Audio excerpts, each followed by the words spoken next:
sumbernya ada tapi interpretasinya salah.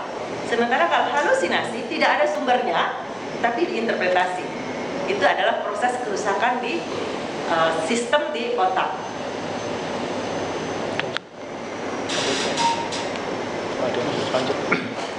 Kita lanjutkan ahli ya.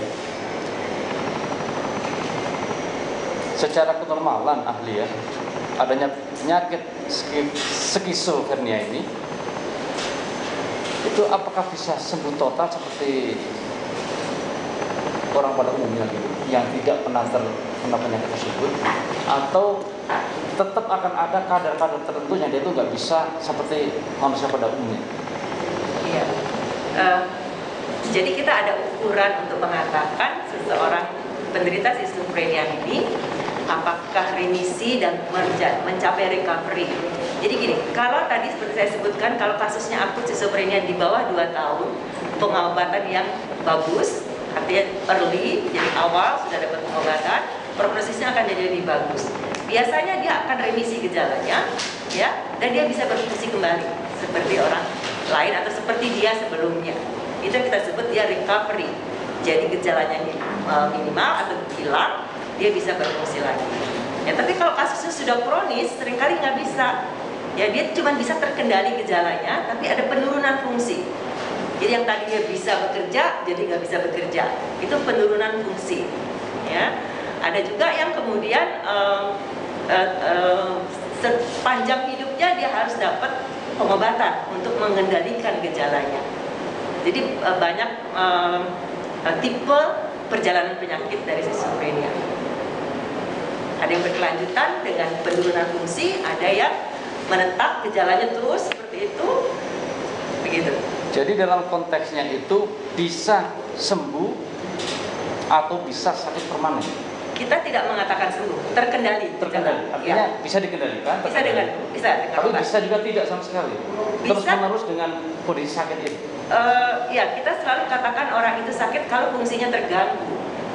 Jadi dia memiliki gejala, tadi misalkan ya ada halusinasi, ada waham, ada gejala itu, ya, dia tidak bisa berfungsi, kita katakan dia sakit. Kemudian gejalanya diobati dengan obat, menurun gejalanya, membaik, ya. Kemudian apakah dia bisa berfungsi kembali? Kalau dia bisa berfungsi kembali, ya, ke semua aspek kehidupannya, bisa bekerja, bisa bersosialisasi, dan bisa menggunakan waktu luangnya dengan baik, ya, kita katakan dia recovery. Tapi tidak ada yang bisa menjamin bahwa penyakit ini tidak akan kambuh. Itu tadi yang berkaitan dengan waktu pengobatan yang dibutuhkan. Sesuai dengan keahlian ahli ya di sini, batasan seperti apa yang bisa dinilai terhadap seseorang yang mengalami penyakit seperti ini, penyakit skizofrenia ini, dia dinilai adalah sudah sembuh atau dia dinilai adalah masih sakit? Itu batasnya seperti apa? Iya, memang ada ukurannya. Kita punya alat ukur klinis untuk menilai apakah gejala ini masih gejala yang bermakna atau dia sudah bisa dikatakan remisi. Remisi itu artinya ada ukuran gejala yang kita katakan sudah boleh dikatakan dalam batasan normal. Seperti misalkan kalau kita hipertensi, ya kan? Kalau hipertensi di atas 140 kita katakan hipertensi. Kemudian diobati bisa turun di bawah 140. Apakah hipertensinya sembuh? Enggak. Ya, dia tetap kasus hipertensi, cuman saat ini bisa terkendali gejala hipertensinya. Seperti itu kira-kira. Ahli ya, saya mencoba masuk ke posisi terdakwa yang berdasarkan hasil visum et repertum itu mengidap penyakit skizofrenia. Dalam peristiwa itu terjadi suatu bentuk penganiayaan yang akhirnya Pak, kita tidak ke kasus ini ahli, jadi tentang keahliannya saja. Kita tidak langsung di dalam kasus. Nggak, artinya gini ya, mohon izin yang mulia. Ahli tidak untuk ke kasus, itu saja. Ahli ini akan memberikan pendapat, tidak ke kasus. Saudara silakan menanyakan, tapi tidak langsung ke kasus. Seseorang yang berdasarkan hasil visum et repertum itu mengalami skizofrenia telah melakukan suatu perbuatan yang sangat-sangat itu tidak, kalau kita bilang sangat tidak manusiawi, Pak. Menurut ahli, dalam kacamata pandangan sebagai seorang psikiater, itu dilakukan dengan sadar atau tidak sadar.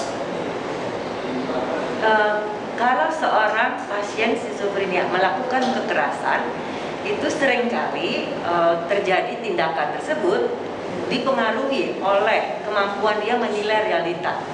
Jadi seringkali agresinya itu satu bisa gejalanya, kemudian yang kedua bisa karena mengikuti instruksi dari halusinasinya. Ya, jadi skizofrenia paranoid itu menonjol sekali ada delusi paham dan halusinasinya. Nah, ini bisa mengendalikan individu tersebut untuk melakukan tindakan seperti apa yang diinstruksikan oleh halusinasinya. Itu bisa terjadi seperti itu. Berarti dalam konteksnya itu ada suatu faktor pendorong. Bukan semuanya kepribadian dari pola pikir sendiri. Jadi ada faktor pendorong yang menjadikan dia bertindak seperti ini. Ya, karena dia tidak bisa membedakan mana yang realita, benar-benar fakta, sama yang ada di imajinasi, interpretasi dari pemikirannya. Dia nggak bisa bedakan itu. Jadi dia halusinasinya seolah-olah buat si pasien itu tuh real banget. Seperti itu. Ya, sedikit. Saudara ahli, tadi ahli menjelaskan bahwa kehidupan para pengidap skizofrenia ini bisa kembali ke biasanya seperti biasa gitu. Kehidupan bisa bekerja atau apanya. Biasanya kapan muncul ataupun timbul gangguan skizofrenia paranoid ataupun halusinasi itu? Biasanya pada saat kapan itu? Kalau secara umum skizofrenia itu onset itu artinya awal mula sakit itu seringkali pada usia dini. Jadi remaja, ya remaja dewasa muda itu biasanya onset awal suatu kondisi skizofrenia. Pada laki-laki sering sekali sekitar 18 tahun, 20 tahun.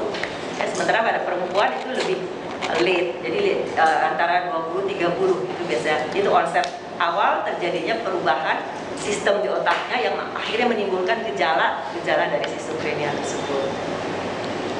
Biasanya apa tuh yang membuat hingga menimbulkan kondisi tersebut yang gejala? Kalau ditanya penyebab